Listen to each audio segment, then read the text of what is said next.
Hello there, welcome back to The Groomsman. I'll be your host, Jonathan.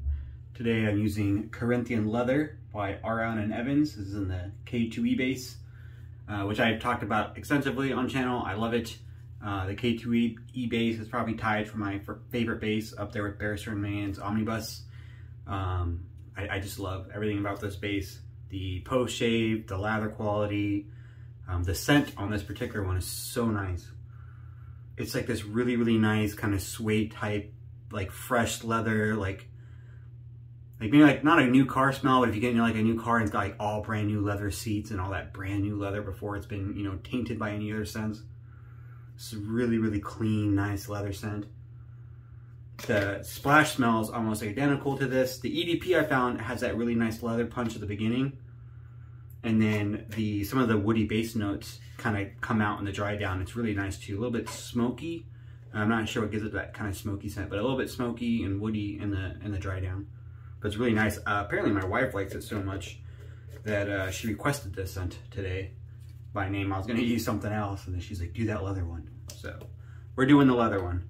I got some Preshave loaded up already while I was doing my lather. This Badger Preshave, it works all right. I mean, it's pretty cheap, like 15 bucks for this big bottle, 2 ounces. I got my local Whole Foods place, green grocery, whatever it's called. I'm gonna add a little bit of water real quick to my face.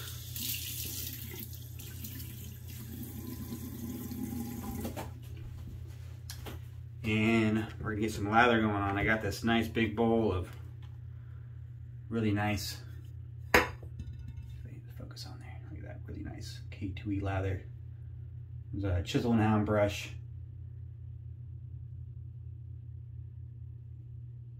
Did I get it right? Yeah, I got it right. But not the Chisel and Hound Fanchurian knot. I got a Boti silvertip knot in this 26 millimeters. I believe it's 26. Pretty sure that's what Chisel and Hound is standardizes their drilling at. Oh, look at that lather. It's so nice. You got the new Ultima base out. I've used it a couple times. I haven't used it enough to really form a firm opinion on whether I like it more than the K2E. I plan to use it a few more times here in the near future.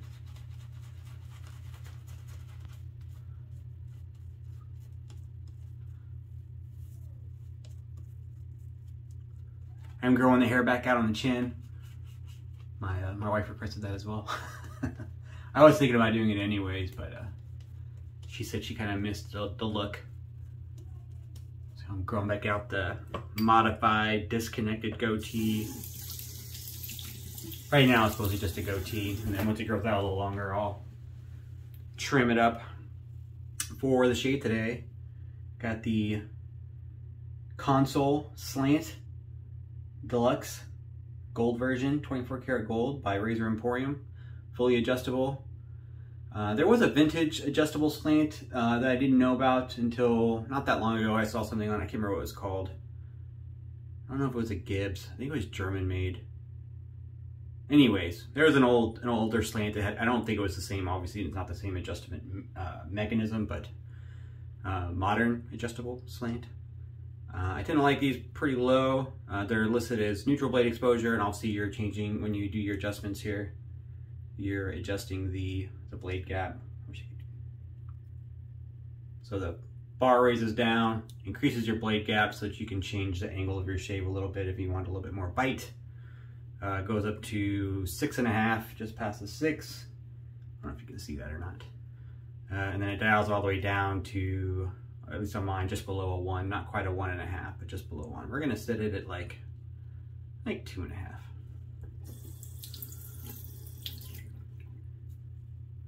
I've been playing around with straights this last week, that's why I haven't made any videos. I got a couple straights honed up. I've been using a red imp that I got in a raffle for a benefit raffle for somebody, and that was what I ended up winning.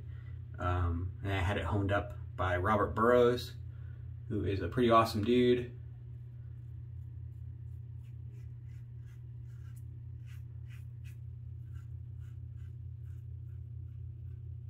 And I've been experimenting with that, trying to figure out the straight razor thing for most of this week. I think it's Friday as I'm shaving, so most of the week. It's going all right. I mean, I didn't slice myself open. It nicked like a mole right here once, which is no big deal. Caught the very tip of my ear once, but it barely bled. Other than that, I mean, it went pretty well. I did, you know, a couple passes each day.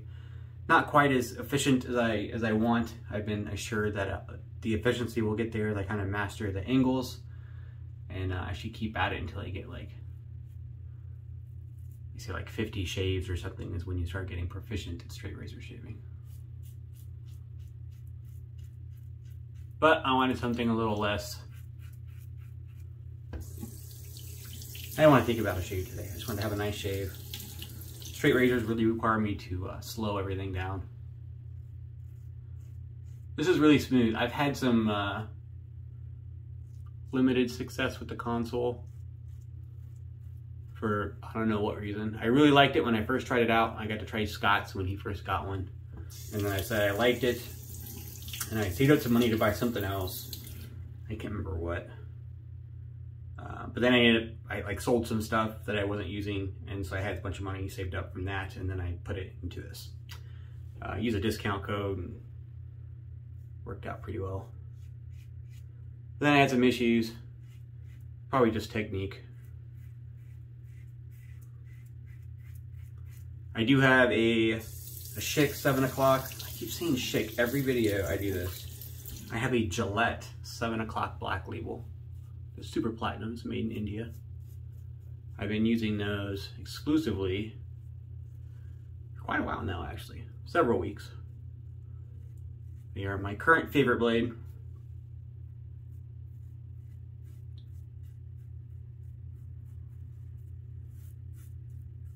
I'm not gonna go too crazy on the goatee area, except I'm gonna let it grow a little bit longer before I try and line it up. I'm just working on a 90% solution at the moment while it grows back out.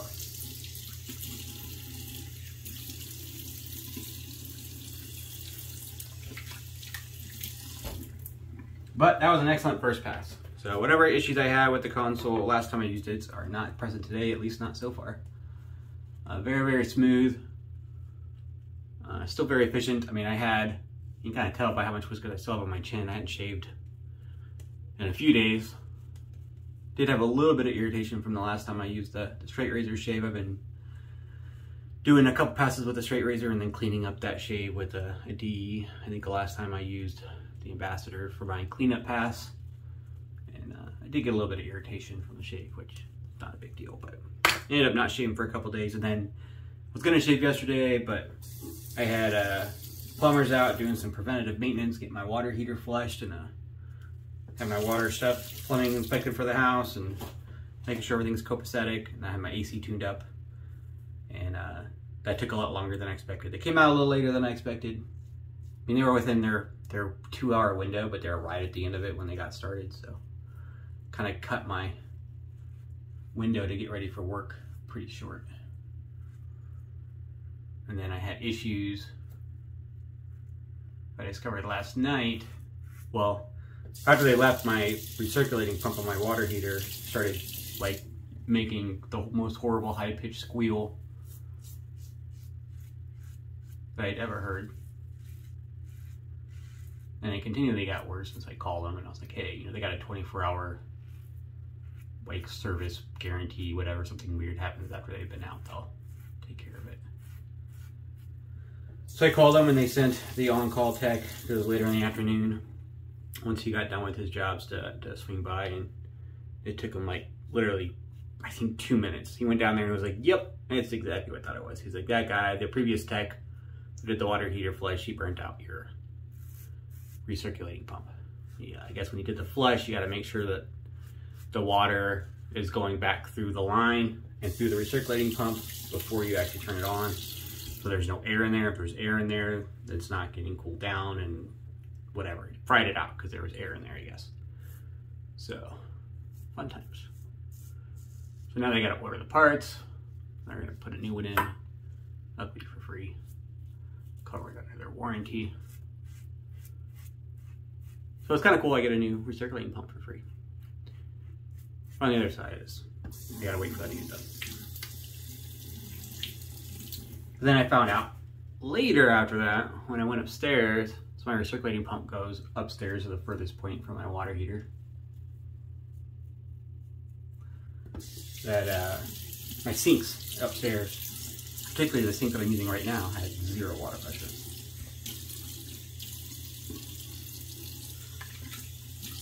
It was like just a dribble, barely any water coming out. I was playing around like the shutoff valves. I know he came up and like drained the trap underneath it because of the sediment that went through the system. So I was like, maybe he just forgot to turn it back on, and I checked that. I'm like, nope, I got, those are both on. I turned them all the way off, turned them all the way back on.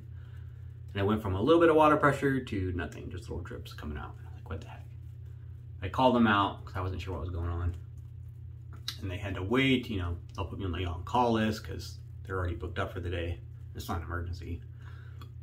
I have other sinks in the house.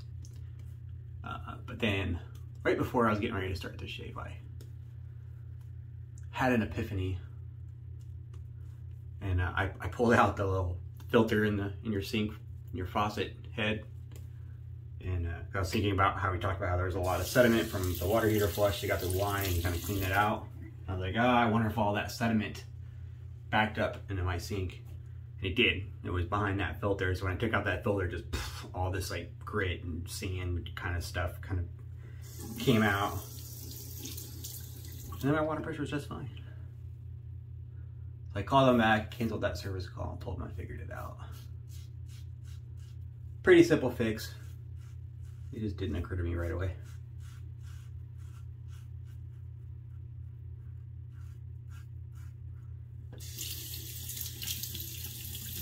I'm still sitting at the 2.5. Yeah, 2.5 on this shave, or on this pass against the grain.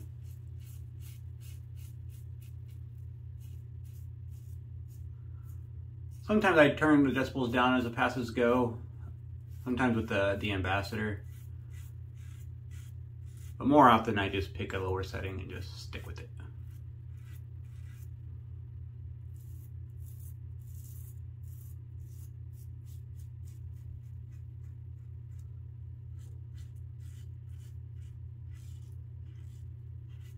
I'm gonna get a little irritation right there. That felt a little rough.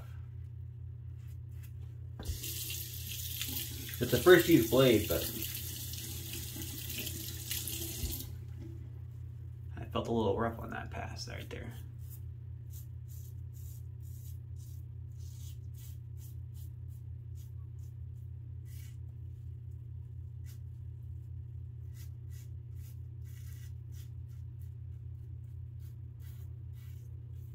Not quite as smooth on the against the grain pass as with the grain went, but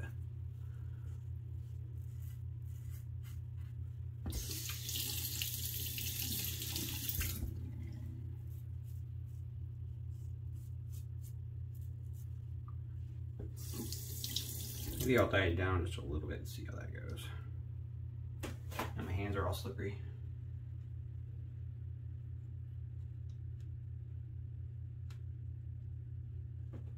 One and a half. What a whole cycle.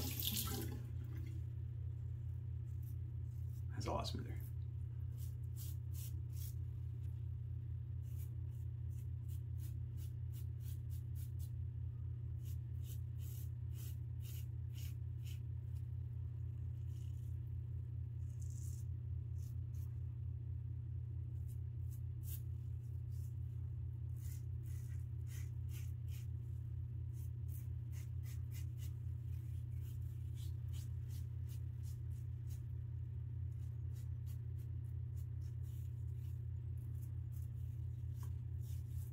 That was pretty good. It started out a little rough on that pass, but it ended really good once I dialed it down just a scotch. Got a couple touch-ups to do, but I'll get those off camera here in a minute. The gold Konsul Deluxe. I'm gonna do a couple of touch-ups here and a cold water splash, and I'll be right back for post-shave and final thoughts. All right, I'm back. Thanks for sticking with me. I'm using the matching Corinthian Leather Splash by A&E, the aftershave splash and skin food. I love the splash. I love the A&E splashes, particularly from the Kaizen 2 lines. Not sure about the Ultima still. I've only used it a couple times. It's hard to give a full opinion on it yet.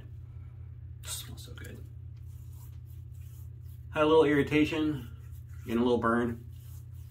Initial from that, not bad though. But I had some irritation, a few weepers over here, some irritation on my neck.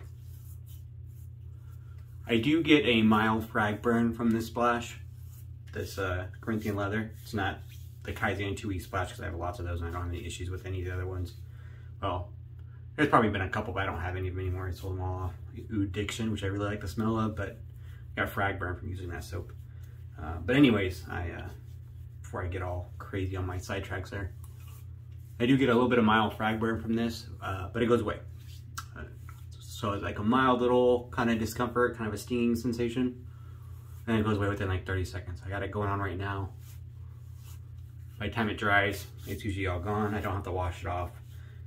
So I keep using it, and maybe, and I've heard that sometimes if you have something you have frag burn to or frag reaction, and you keep using it, then the reaction could get more drastic as the time goes. I know it's like that for allergies and stuff like that. If you get stung by a bee and you're allergic, you might have a bad reaction the first time, and the second time might kill you. So just kind of, I don't know if that's how it works with the frag stuff, but it's already gone away. I'm gonna keep using it as long as it keeps doing that. I like it. I like the scent. And my skin doesn't get all splotchy or anything, just a little mild discomfort. So I got a nice big red mark right here though from the, so I got some razor burn from that. I mean, it's close, it's pretty close. It's not as close as the Ambassador.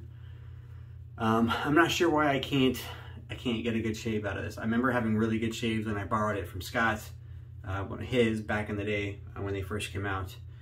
And then I just had a lot of really mixed results using it. I've tried different blades, different settings. I use it pretty low. And for me, it's not working out for some reason. I can't quite get where I want. I might get some irritation even on the low settings. And as far as slants go, I mean, I reviewed the SR71 not that long ago. If you haven't checked out that video, you can go back to my playlist. The SR71 slant from Holy Black. As far as slants, modern slants go, I'd probably recommend the SR71 over the Konsul. For me, I got much better shaves, zero irritation, very, very efficient on the SR71. The Konsul, for some reason for me, it's not getting me there. It's very efficient, but it's just not as smooth as I want it to be. It's a little rough trying to go against some of the against the grain passes on my neck, which makes it a little less uncomfortable. I'm getting some razor burn and some irritation. Yeah, if you got tips, let me know, but that's how it worked out for me. I do got the EDP for that. Just pick it up here in the last week. So I'm gonna spray that on in a minute. I do have one more product to use though. I like to use my post-shave serums and oils and stuff. Today I'm gonna use this by Ariana Evans, the Hoshito Elixir. It's got apple stem cells, Argan, Jojoba, Japanese Camellia. That's just what's listed on the label. The actual ingredients list is a little bit more extensive in there. There's a lot of more oils and stuff in there that are good for your skin. I'll put the ingredients list in the description down below. It's a little expensive. I think it was 32 bucks for this bottle, which is a 1 ounce compared to Good Oleo, which is about that same price, but you're getting 4 ounces, sorry. So it's expensive compared to, per ounce. Very expensive per ounce. I mean, 30 some odd bucks per ounce. It's pretty expensive. We'll see how it works though. I do know it's out of stock. I just looked today. They didn't have any of it listed on the current A&E site or on the club. They do have it marketed in a couple different ways, just a standard Hoshito Elixir, and then another one that's got a different label for their Tiger Spit Balm Tattoo Care line. Same product, they just decided it also worked really well for tattoo recovery as well. I'm gonna start with our 2 pumps. So I got a couple little weepers coming back here.